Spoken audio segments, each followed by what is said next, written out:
Okay. Okay. So it should be. All right, it's good framing. Is it a good framing? I think so. Yeah. So, welcome to Boating Europe. We're live on YouTube, and we're going to talk about our trip circumnavigating Europe on a lifeboat. Anna, can you introduce yourself? Hi, I'm Anna. I'm Portuguese. I'm an architect, and I've just started this Boatingeurope trip with Amish 3 years ago. Okay, I got the boat. I'm Hamish Campbell. I got the boat 7 years ago and spent many years getting ready, and then finally left with Anna. She sailed across the channel, I got seasick, she drove the boat, and we've been going ever since and reached the Black Sea. So, what's the questions from our We have a few questions from two of our patrons, and then some friends of ours as well just posted some. We are going to start with the patron ones. Okay, Laura? Laura Paiva, Okay, the one Portuguese. Portuguese patron. Okay. Yeah. What was the hardest part, Anna? The hardest part is not being able to stop whenever we want for a coffee on the big rivers. I mean, in France it's fine, but when you get to the Danube and the Rhine, like, just impossible. So that can be a bit tiring. Yeah, the not being able to stop, because sometimes there's just nowhere to moor up and you just can't stop. So you just have to keep going. So, yeah, it's one of the issues. What did you enjoy the best? What did I enjoy the best? Well, wake up every morning, not knowing where I'm going to end in the same day. That's quite interesting. That's quite exciting. Yeah. I enjoyed probably, there was, when we got down to the lower Danube, there was this white sand desert islands everywhere. We moored up on these islands and just had a desert island experience like pirates. It was very sweet. Yeah. So, this tablet of course keeps turning off. Okay, Neil Brickwood. Another one of our patrons. Do you think you'll be able to do the full length of the Danube single-handed in a 40-foot Dutch barge? That is for you, Amish. Technically, yes. In reality, probably not. Firstly, there's a lot of flow on the Danube, so when you're coming into mooring up, you've got to use the engine to stay in place, and then you need a second person to throw and tie the ropes. So that would be an issue. You could probably get around it by staying in marinas and clubs all the time, but that would very much restrict where you could stop. So that would be stressful and potentially dangerous. Second point would be... Well, we did meet someone that was doing it single-handed, but he was doing it in a much smaller boat. It was a French German guy. Yeah. He was doing it in an aluminium boat, right? A flat-bottom skip. skip. Bottom, yeah. So he was doing it on his own, but in a completely different type of boat. So yes. Yeah. Makes it a bit easier. So technically possible, but would we recommend it? Probably not. Get a crew. It's a big adventure. Somebody will want to do it with you. What are the most challenging part of the Danube? Most challenging. What was our most challenging part of the Danube? Well, you need to skip all the fast boats and navigating around the big ocean, the big liners. They would come past at speed. The wash would really knock your boat about. Would be crashing. The speedboats were a disaster on all the big rivers. They'd zoom up to you, making a huge wash, and then turn away after they had a look, and you'd be smashed by this wash, and coffee pots and everything would crash everywhere. And you'd swear at them, and they'd wave as if you're waving to them happily. No, I'm swearing at you. Well, we're actually telling them, we're actually making them a sign like stop or slow down, and they actually wave at us. So. Okay. Any special provisions you recommend on board? For the Danube, just have some food for a few days, some dry food, because it's not easy to stop the whole time. And sometimes when you stop, it's actually in the middle of nowhere. So if you stop in the middle of nowhere, we did happen before. We stop in a marina, and then it was literally the middle of nowhere. Yeah. When I was on the Medway, I picked up a load of ballast for the boat because she's very rocky, and I bought boxes of tins of tomatoes. 70 tins of tomatoes and tomato soup, and I put these under the bed. There's ballast, and it's it's useful stuff when you get stuck for a few days without being able to get to land. Sort of a good couple of days a week supply of dry food under the bed Lots is good. Lots of pasta and rice. Roger Middleton asks wind turbine, power and energy. Wind turbines, we have one on the boat. I bought one maybe 4 or 5 years ago. I've only put it up twice, and actually it hasn't generated much energy each time. Wind turbines only work in special circumstances, and the solar panels in the summer put out so much power that you don't need the power. So if we were staying on the boat over winter, which we haven't done, we would have needed wind turbines. We would have tried it, and it might have generated some power. But in general, no, I don't recommend wind turbines for boats. Hope your engine is over 50 horsepower or more to dodge the big barges. Did we need to dodge the big barges? Not really. We just need to keep an eye out. We just need to. It's two of us, so it's easy. One drives, the other one keeps an eye out, and we may actually need to dodge small boats, small speed boats, not the big barges. Big barges just need to go for it. If you turn right, you just show clearly that you are turning right, and make sure that you stick with the right. Don't change your mind. And on the big rivers, they have blue boards, which are these things, they boards they put up, and if you watch them, then the barge is going to go on the other side of them. The first time we saw this, we knew about it in theory, but the first time we saw it, we thought we could go on the inside of this barge. It's not a problem. It's huge. The river's big. But then we were playing chicken. We were coming directly on the closer we get, and he was coming straight for us. And he had this blue board. Oh, fuck, we can't go on the inside. So we had to do a turn and go round him. And actually, we learned that the big barges don't get out the way. Yes. Which is fair enough. Yeah. So sometimes you're on the wrong side of the river.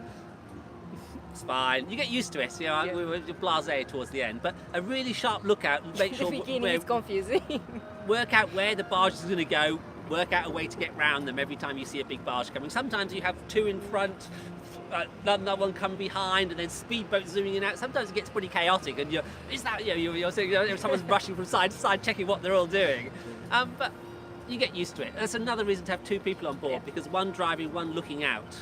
Very important. Randy Von Eck, from one of our friends from Canada, I believe, Vancouver. Have you considered Russian waters? Yes, the original plan was to do the Don and the Volga. But in Vienna, we tried to sort out visas for Russia, and what happened?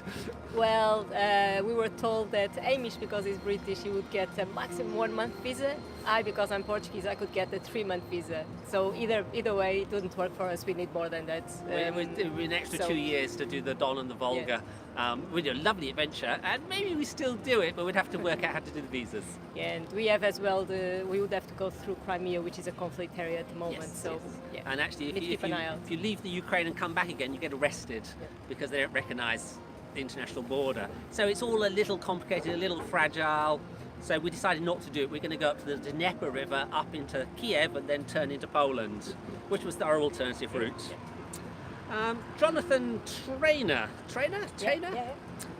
What is the nearest point to Little Venice? And he doesn't mean Little... in London, there's a place called Little Venice, and everyone's asking where the nearest water point is, and Elson. But of course, he doesn't mean that. He means Little Venice. Venice! It's Venice. Venice. But of course, you can't actually get to Little Venice on the inland waterways of Europe because... you can't get to Venice on the inland waterways because there's the Alps, so there's no actual canals to Venice. The place you think of all the canals, you can't actually get there on a canal boat. You have to go by sea. Well, which is a long voyage. You could go down the Rhone all the way to the Mediterranean and then by sea. Okay, I've lost the thing, so you have to. Okay, back again. Okay, Jane Hancock. An epic journey like this must have taken a lot of planning. How do your actual challenges compare to what you planned for? So, was there lots of planning, Amish? Yeah, there was a lot of planning. What was that? We got a notification? No, I'm not sure what it is. No. Okay, so if you feel free to ask questions, and they'll pop up on the thing where I can answer them live. When I bought the boat, actually, I did plan this European trip actually before I even bought the boat. And it's interesting that I actually then went and did it 7 years later. I've been planning 2 years before I went out on the Thames, and then I would expand. I went down to the Medway, I went to the sea, and then I got Anna on board, and then I was brave enough to do the Channel and head across to Europe. We had a very long list, about this long, and I did half of it, and then if I would have carried on doing the list, I never would have left. So we left with the boat half done. Well, we are kind of doing it on the way, right? On the way we've built our kitchen. Yeah. And we've built our plumbing. We have running water now on the boat, which we didn't when we left. Because when we originally got the boat, it only had 61 seats on it, nothing else, absolutely nothing else. Okay, and of course the list of questions has disappeared. Again. Okay, next one. And then the other question from Jane was, how good is the information available for our route? It's very bad, very patchy. You can find out lots of information on the internet, but a lot of it actually isn't true, especially stuff in forums. It's, it's 19, there's a 1% chance it might affect you and 99% it won't. There's a lot of information. So I did lots of thinking and prep for stuff which actually we didn't really need. Lots of stories. Lots of stories about yes. things that can go wrong, Yes. and then we go through the places and it doesn't happen. There's no problems whatsoever. No problem. We had very few problems on the trip in general. It's really straightforward, just keep going. Yeah, yeah. And well, there are a few countries that are a bit more prepared. Austria, for instance, they had an amazing app for the Danube, where you can see what is happening with water levels, if the locks are opening, if they're not opening. So Austria is quite good in terms of information. But apart from that, you just go for it. Just follow the boys. Avoid the big barges. For the big barges. And final question, I think it's from Jess. Yes. What are the services like for boaters? Are there less than we're used to in the UK? And the answer to that is it depends on the country. I can talk about France. In France, it's much like the UK. There's a lot of canals and there is a lot of infrastructure. Pretty much every lock has a water point. But the infrastructure was maybe set up 10, 20 years ago and a lot of it's derelict. We found a shower at one point and had a nice hot shower. True. France is actually quite an easy life for boaters. Once you get into Germany and Austria, it becomes more difficult. It's much more regulated. The rivers are bigger as well, so you cannot stop anywhere. You have to stop in marinas or you anchor. There's a load of boat clubs basically. You have to. I think legally, I think you can only stop in boat clubs in Germany and Austria. Yeah. But we anchored a lot in offshoots from the rivers, which was nice. Yeah, and a few city moorings. We did find a few city moorings, but not that many. And then down to Eastern Europe, the infrastructure kind of disappears. The infrastructure just reduces and the few boat clubs that exist are very expensive. Yes. They see a boat with the British flag and they just charge three times the price of you'll be paying in Northern Europe, which is madness. Yeah. So in Eastern Europe, we end up just doing pirate moorings. We stop during the day in a city mooring. We go off to buy some shopping, stop for an hour, and then we just leave and we anchor somewhere. A lot of down anchoring. the river. Yeah. Yes. I'm not sure where we got water from. I think the occasional marina stop we'd top up with water. I would go to have my coffee, and I would take empty bottles of water with me, and I would feel sneakily on the toilet to tap the bottles of water. So that's how we got the majority of our water. Yeah. So those are the questions pre-prepared. Any comments? If you press a comment, it will pop up in here, and you can answer it live. I see we have 5 people watching and 1 like. Come on, like this stream, you guys, and ask a question. Maybe we could just chat about next. What's next? Okay, next we are going to start coming back to the UK. We did all the way from London to the Black Sea. The boat is currently out of the water 10 kilometers from the Black Sea.